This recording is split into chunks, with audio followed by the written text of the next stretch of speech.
Only two NL third basemen had a higher F4 than Austin Riley in 2022, and both were MVP finalists.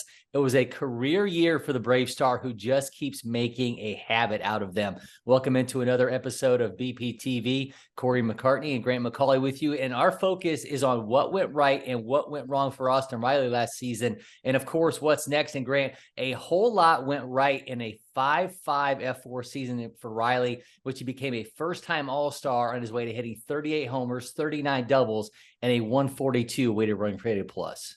Yeah, I think anytime you turn in a season of 80 extra base hits, you've probably done more things right than wrong, and that would certainly be the case with Austin Riley. But that only begins to tell you what this guy has done and become, what he has created or made himself into as far as a cornerstone of this franchise. And that, of course, was underscored by signing a 10-year contract extension. So a lot went right in 2022 for Austin Riley, but it might be crazy, but I'm kind of looking at 2023 and thinking, could this guy find maybe even another level, particularly in the power department?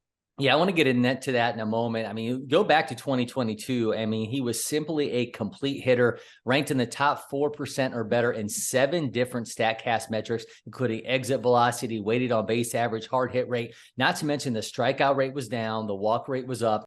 And from a split standpoint, his WRC plus against left-handers jumped nearly 100% year over year, going from 98 in 2021 to 196. He managed to improve from 125 WRC plus to 147 against right-handers. Of course, he became a first-time father, and there was that contract extension that you mentioned in August. Riley, who had 3 years of club control, agreed to a 10-year, $212 million contract, the largest in team history, runs through the 2032 season.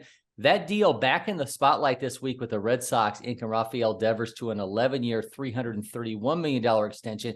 And while they're not the same situations, Devers would have been a free agent after this upcoming season. They'll play the upcoming year at the same age of 26. The career averages, they're almost identical. Devers 124 OPS plus to Riley at 123. Devers with an 854 OPS average to Riley's 846. I think it, Grant, further underscores just the immense value that the Braves are getting here in Riley. Yeah, absolutely it does. I think more than anything, it kind of lets you know if you're looking around to try to find best third baseman in all of baseball, really, and especially if you're looking at the guys who are under 30, you are going to be looking at Austin Riley, I think, for at least a little while now. He won't stay under 30 for the entirety of his career, but he's really starting to build himself a nice little niche, if you will, among the best third basemen in all of baseball, because he led third baseman with those 38 home runs last year. That was fourth in MLB. Among third basemen as far as F-WAR was concerned last year at 5.5.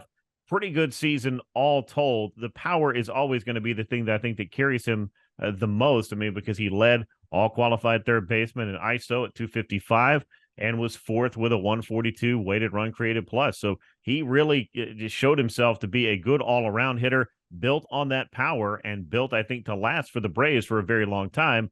That's how you end up getting the kind of contract extension that Riley got, the richest in Braves franchise history. So Riley's first half of 2022 in particular was spectacular. He posted a top 4 WRC plus across the NL and matched a 3.7 F4 in that span to get his first All-Star nod. But then August came and he equaled his lowest production of the season to that point at 10% above league average, then dropped to a mere 101 in the final month. That included a final 27 games in which he hit 188 with 3 homers in 118 plate appearances, 31 strikeouts, a rate that was nearly 4% higher than what he had posted up to the season at that point. I mean, he was a factor in that key series against the Mets, including a home run off of Jacob deGrom. But those late issues led to a postseason in which he basically disappeared, going 1 for 15 in the NLDS against the Phillies. For a player that spent most of 2022 as an MVP candidate, I think the late issues are why we were talking about him being 6th in the voting in the NL instead of potentially being a finalist for that award.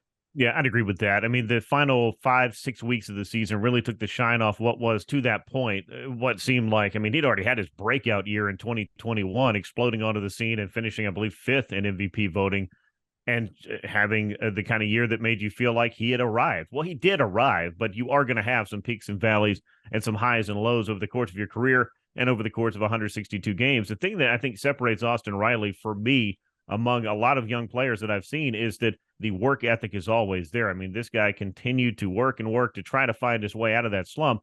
Sometimes you just run out of time, and it felt like that was kind of what was going on for Austin Riley over that final month, especially I don't think he necessarily put too much pressure on himself, but among all the people who were aware that Austin Riley's season had kind of ground to a halt there in the final month, I don't think anybody was more keenly aware than Austin Riley and trying to figure a way out of it. The Braves, as far as the postseason is concerned, he was not alone with those with the slump at a bad time as far as that offense was concerned. He did not show up. A lot of guys did not show up, and the Braves weren't there for very long. And unfortunately for Austin Riley and for the Braves, that meant that early exit. They can start looking at 2023. But when you do look at this season, there's a lot to get excited about, I think, because if you look at the projections for him, another 4.5 F4 season, another 36 home runs, the kinds of things that we've come to expect from Austin Riley the last couple of years.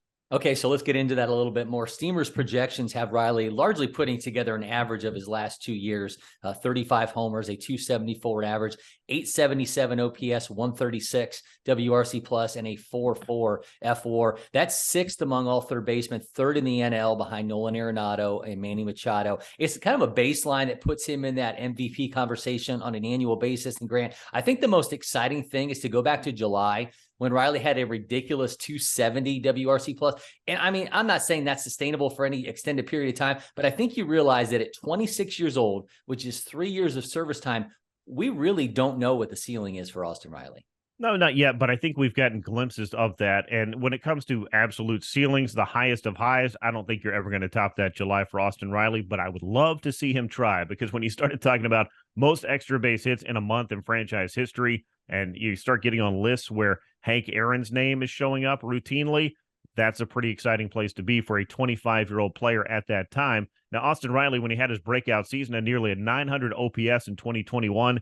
Despite his September swoon, he was only 20 points shy of that by the time the season ended up. Again, he set career highs in home runs and doubles, and he was one of just 16 players in all of baseball to have at least 90 runs batted in and 90 runs scored last year, only 9 of those in the National League. So, when you're looking for top 10 players and reasons why you can be, I think, excited about Austin Riley maintaining his spot as one of the premier sluggers and power hitters in the National League, I think he showed it last year, even if there was the highest of highs in July and perhaps the lowest of lows in September. If he can split the difference, like you said, kind of an aggregate of the last couple of seasons, I think the Braves are going to be very happy with what they've signed up for, and I think Austin Riley is going to help this club win a lot of games. Well, the start of spring training is just weeks away, and we'll be with you every step of the way here on BPTV. So subscribe and turn on notifications. Plus, don't forget you can find us on From the Diamond wherever you get your podcasts. Until next time, I'm Cory McCartney. He's Grant McAuley, and we'll see you soon, Braves Country.